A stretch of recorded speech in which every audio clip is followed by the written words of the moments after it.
Ils étaient en première ligne lors des manifestations qui ont suivi l'arrestation d'Ousmane Sonko.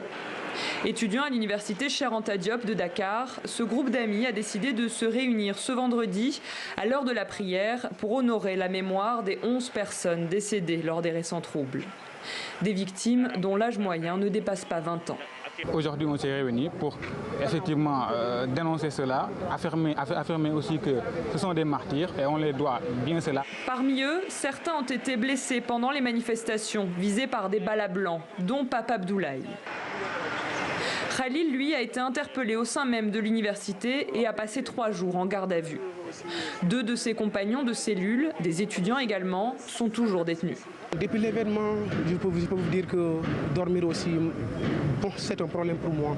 Je pense toujours à nos camarades. C'est parce que moi, j'étais là-bas. Ce n'est pas quelque chose de facile. C'est un lieu dont tu ne parviens même pas à dormir. Selon la presse, près de 500 personnes ont été arrêtées lors des manifestations, mais aucun chiffre officiel n'a encore été communiqué.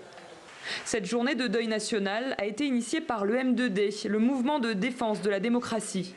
Une coalition formée récemment qui regroupe des partis d'opposition ainsi que des mouvements citoyens.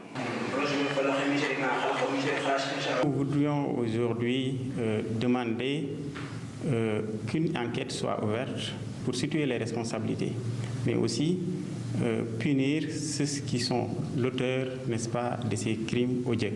Mais également commencer déjà à présent à indemniser ces familles qui ont subi, n'est-ce pas, ces pertes.